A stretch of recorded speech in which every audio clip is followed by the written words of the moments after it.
अब वैदराज ने देखा, सुन रहे थे वैदराज हमारे संत महात्मा डॉक्टर, रोग निदान एवं पथ्य पूर्ण उपचार। तब ही वेदता सोयो कही, करो जतन दुख जैसे सही। इंद्री निग्रह जो पथ करही, तिय इमली ते मन परिहरही।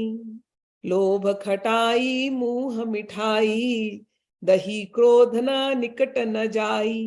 अब जैसे वैद्य लोग इलाज देते हैं ना, ये खाना नहीं है, वो खाना नहीं है, ऐसे रहना है, वैसे रहना, तो अब ये ऐसे ऐसे शब्दों का यूज किया है इस दोहे में, इस चौपाइयों में, तो वो हम लोग पढ़ते हैं।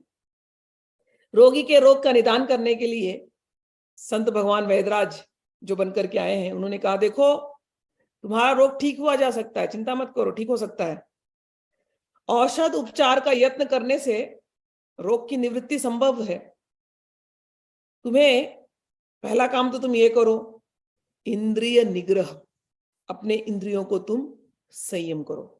पहला तुम्हारा डूज एंड डोंट्स है ना, कि रोगी को जब किसी को बीमारी कुछ हुई है तो वो गया डॉक्टर के पास, पेट खराब है, एसिडिटी हुई है, तो डॉक्टर कुछ बोलेगा ना, ये मत खाना, ये खाना, 2-3 दिन ऐसे रहना, सूप पी लेना, हल्का सूप पी लेना, तो बताएंगे ना डॉक्टर लोग। तो वैसे ही ये बता रहे हैं कि देखो तुम्हारा रोग ठीक हो सकता है, पता है तुम्हें भव रोग लग गया, संसार का रोग लग गया, पहला काम करो, फर्स्ट डूज, इंद्रिय निग्रह करो, इंद्रियों पर कंट्रोल रखो। तिय इमली ते मन पर हर ही। इमली कभी कभी बोलते हैं डॉक्टर के पास, इमली से बचना है, खट्टा खा रहे हो ना, खट्टा मत खाओ, तो यहाँ कह रहे हैं स्त्री रूपी इमली, कामिनी से, स्त्री रूपी इमली से बचना।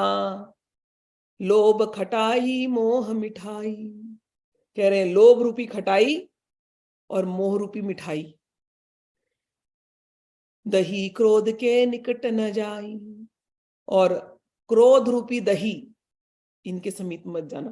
कहने का अर्थ है लोभ, मोह और क्रोध, ये है खटाई, मिठाई और दही, इनके आसपास भी मत जाना। इतना कही ज अनुग्रह कीन्हो, ताको कर आपुन गही लीनो। इसके बाद, इतना समझाने के बाद वैदराज एकदम और कृपालु हो गए, और कृपालु वैदराज ने अनुग्रह पूर्वक रोगी का हाथ पकड़ा। हाथ पकड़ते ना, हाथ पकड़ के क्या करते, नाड़ी परीक्षण, ये सब पहले कहा कि ये सब चीजों से बचना है, इंद्रिय निग्रह करना, स्त्री से बचना, लोभ काम क्रोध इत्यादि से बचना, यानी कि इमली खट्टा दही मिठाई ये सबसे बचना। अब तुम्हारा हाथ दो। अब वैदराज संत भगवान ने हाथ पकड़ लिया उस रोगी का, हाथ पकड़ के क्या कर रहे हैं, नाड़ी परीक्षण, और कहते हैं नाड़ी देख शीस डुलायो, रहियो अपथ्य कियो मन भायो। रंग मनोरथ करन विचार्यो, हरि सो मीत न कभू सभार्यो। नाड़ी परीक्षण किया, फिर नाड़ी परीक्षण करके संत भगवान डॉक्टर बने, ऐसे ऐसे मुंडी हिलाए और कहे हाय हाय,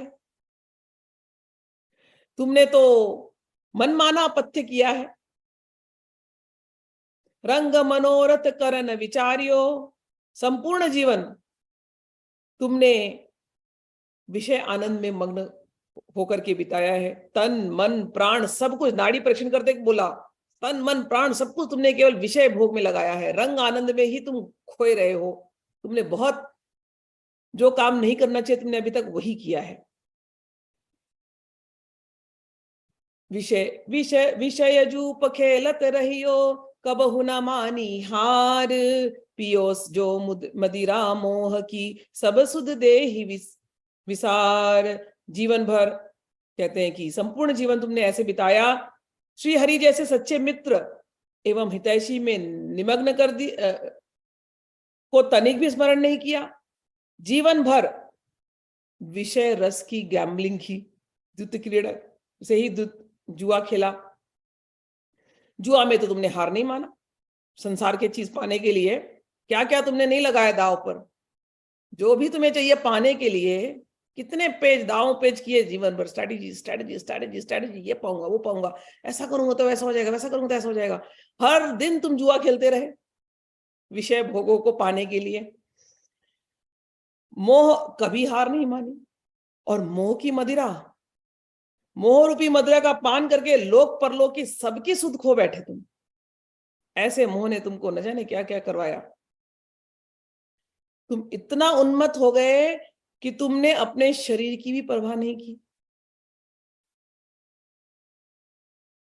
मत्त भयो अपु मत्त भयो मत्त भयो अपु अपु न संभारत, छिन छिन विषय धुरी सिर डारत, त्रिगुण मोह की लगी तो ही बाता, ताते उपजे हो सानी पाता।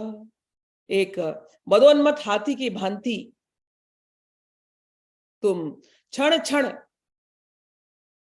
विषय पदार्थों की घृणित धूल को अपने सर पर डुलाते रहे। कभी हाथी स्नान देखा है? खूब हाथी जाएगा, नहा धो के आएगा अच्छे पानी में, साफ पानी में, फिर उसे क्या हो जाता है पता नहीं, फिर आता है गंदे पानी में, फिर गंदा पानी में जाएगा, डूबेगा, ऐसे ऐसे करता है, फिर सूंड में भरेगा गंदा पानी, फिर अपने ऊपर डाल लेगा। ये हाथी स्नान है। हाथी स्नान हम लोग संसारी लोग करते हैं, दिन रात सत्संग करेंगे, जैसे ही विषय भोग में गए तुरंत हाथी के जैसे मन भूल जाते हम सब।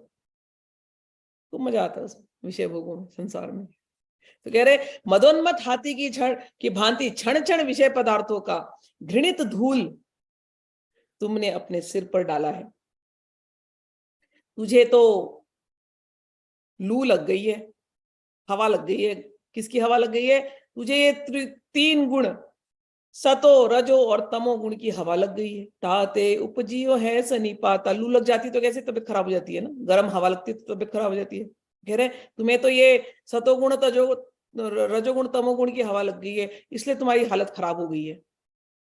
दिन में दोई अधिक बड़े तन में, तम रज बसंत बसत निरंतर मन में। इस तीन प्रकार की हवा में भी तुम्हारे अंदर रजोगुण की और तमोगुण की हवा ज्यादा बढ़ गई है, इसीलिए तुम इतने परेशान हो। शरीर में इन दोनों का, रजोगुण का तमोगुण का प्रभाव बहुत है, इसलिए तुम्हारा मन अतिशय परेशान है।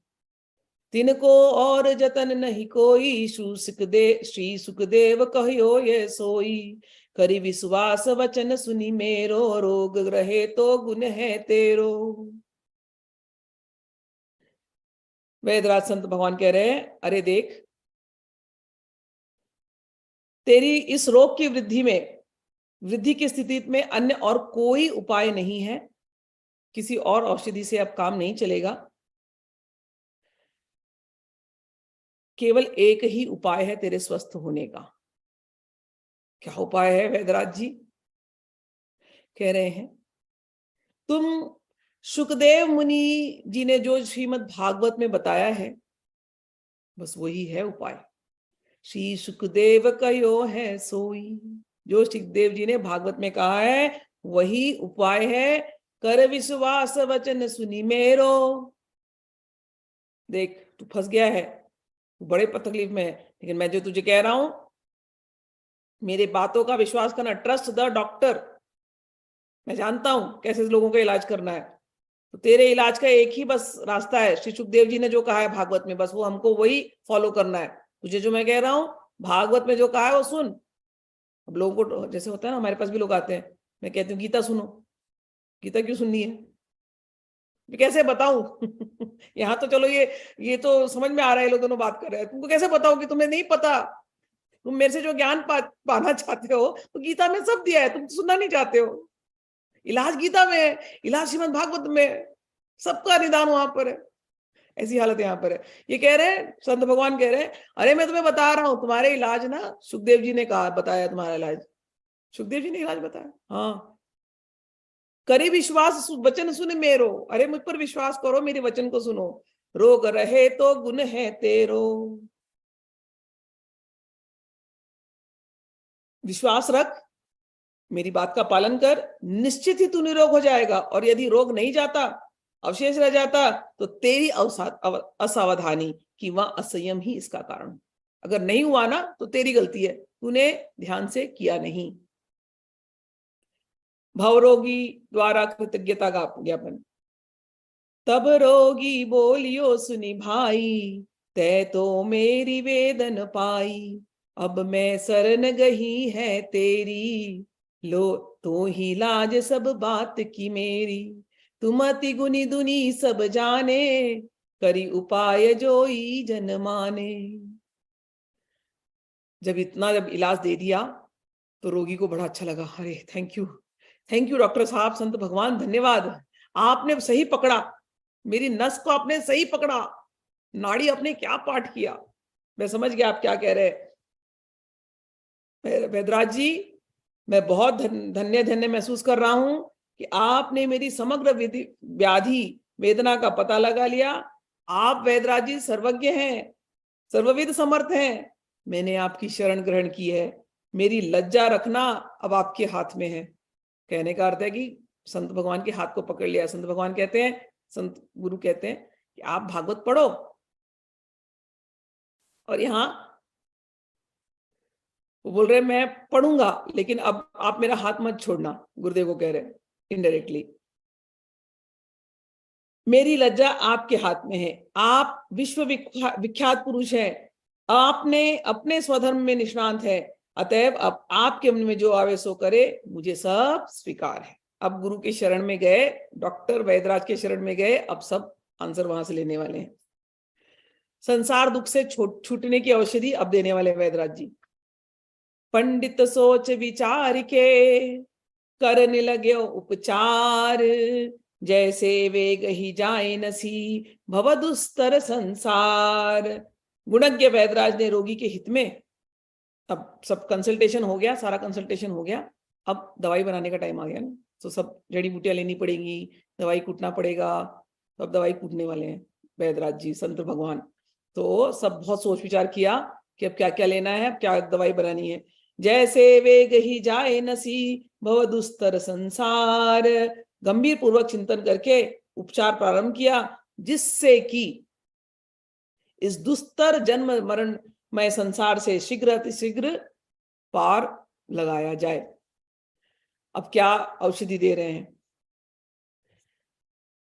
जड़ वैराग वृक्ष की लावहूं, सौठ संतोष ही आन मिलावहूं, मिरच तिति छन करुणा चीता, निस्पृह पीपर मिलवहु मीता, कोमलता सब सोज गिलोई, मधुबानी सोलेहु समोई। अब देखिए इसमें ना आयुर्वेदिक हर्ब्स का नाम लिया है, लेकिन उसके साथ साथ उसके जो हमको करना है वो बता रहे हैं।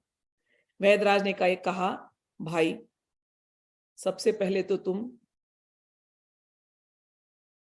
एक वैराग्य नाम का वृक्ष है, वैरागी बनो पहले। वैराग्य नाम के वृक्ष की जड़ ले आओ और उसमें संतोष रूपी सौंठ मिलाओ। हम लोग सौंठ लगाते हैं ना, जब सर्दी जुकाम होता है सौंठ लेते हैं।